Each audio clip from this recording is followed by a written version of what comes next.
Actually, they successfully hatched 4 babies, and they successfully got them out of here. But they nested for 28 days, just right over here in this row here.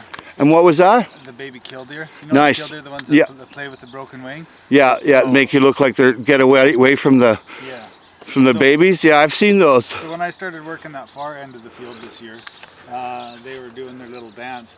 So I didn't know where they were. So I stopped for about a week until I figured out where their nest was, and it wasn't until I went to go cultivate these carrots here that they got right in front of me, and then I found their little nest. So we had the 4 little eggs, so they were kind of part of this whole system for as the carrots were young. So we had to be very careful about the weeding and the cultivation, and even the watering, right? I only would water in the middle of the day when it was warm, and she would sit there over her eggs. Great steward of the land, Dave Chambers. And in the end they hatched, and it was funny because those little things, they're born and their legs are about that long. They run fast. And they're born to run. Yeah. I used to work on a blueberry farm, and I'd watch out for them. Nice carrots you have here. And this is the carrot harvest for his veggie stand this morning. And this is what he does for a living. And he's also a good steward of the land, because that's what he likes to do. He wants to be here a long time. And those carrots look fantastic. Those carrots look fantastic. Yep. If there's bugs that's eating your food a little bit, that's a good thing. You can tell that's organic. I actually look for that. If it's been eaten, then I'll eat it. If there's no bugs that have eaten the food, I won't touch it. I know there's something not right. This is organic farming, and this is how Dave fills his veggie stand. I think, 4 days a week? Yeah. And there's a big calling for his veggies, because it is all organic. Wonderful. I may as well let this roll. This is pretty good. It's your time to shine. What do you got to say about carrots and soil? Carrots and soil. Well, carrots really like oak leaf. And oak leaf? Oak leaf. So what this is like, if you look at the ground here, this has been heavily mulched with leaf. Here, look over here, Howard.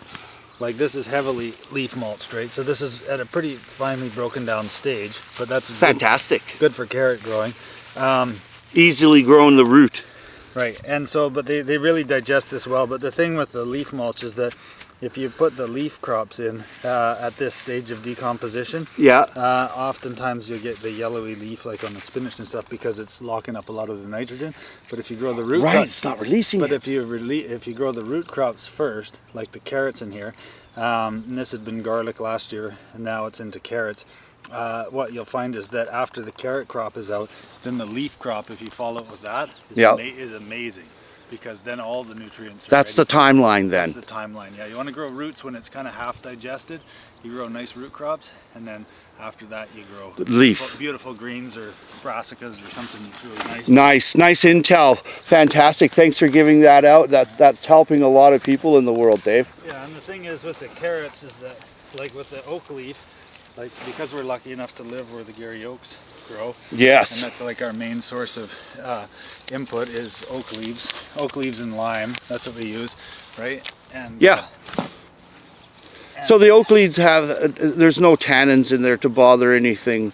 It's broken down. I usually compost it. It comes when we buy it from the municipality. It's shredded.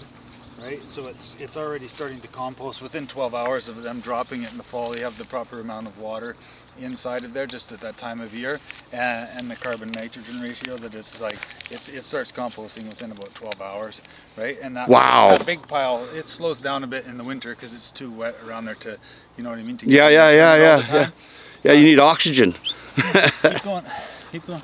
Major, hello Major. Hello, you sweetheart.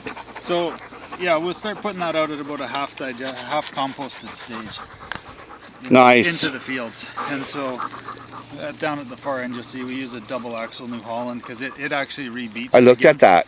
It rebeats it again, and so you get a nice product. See, these guys, although it looks like a good carrot, that's going to be green down inside. See, It's the one thing sometimes with the leaf mulch is it pushes up and out of it, right? So you see where the sun's hit it too much. I won't put that. I won't put that into the bundle because you get that green core. Green inside core inside. So I don't want that. So people that have a juicer might like that. I love that for the juicer. Oh, nice. Look at this.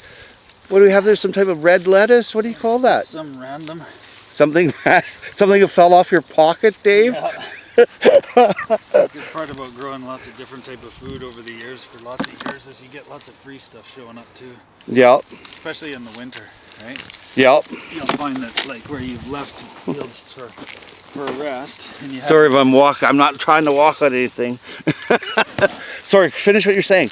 Oh, just in the winter, like you'll find that, you know, because the farm itself is 27 acres and you leave lots of ground resting every year, but if you're resting, absolutely, if your resting areas like where you've had like brassicas that you're saving for seed, for example, you never work down an entire field at once, so you leave frog corridors, especially up in the back. Frog corridors in the spring, because if you take you're a classy guy, man. 5-acre field and you till the whole thing, there's nowhere for the frog lines to move. So if you leave certain areas of brassicas to go to seed, it's a multi-leveled corridor. So first it becomes a frog corridor in the spring, and then as that stuff starts to go to flower, then it's a bee, like it's a flowing food forest for the bees. Then eventually, when we get up into the back, you'll see it where you let it stand is then it becomes like the pine siskins, and all the little birds are inside of there eating nice. the brassicas. And then sometimes what I'll do in areas is kind of like a passive free farming, where you let the birds eat about 80% of the seeds out of the brassicas, and then you take that over with the flail it, run the manure spreader over it with the composted leaf mulch, lime it just to make sure your pH stays high, so you're not by repeat cropping a brassica on there, but it's its own seed in there, so you find that you don't tend to get clubroot coming in like that. And then you just shallow till that, and then water it, and that comes back in like a carpet. Fantastic intel. You don't get that at school, boys and girls.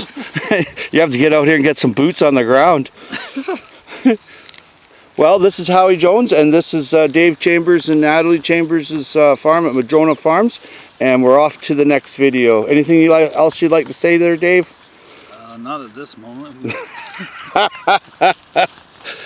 And that is what it's all about. Much love and respect.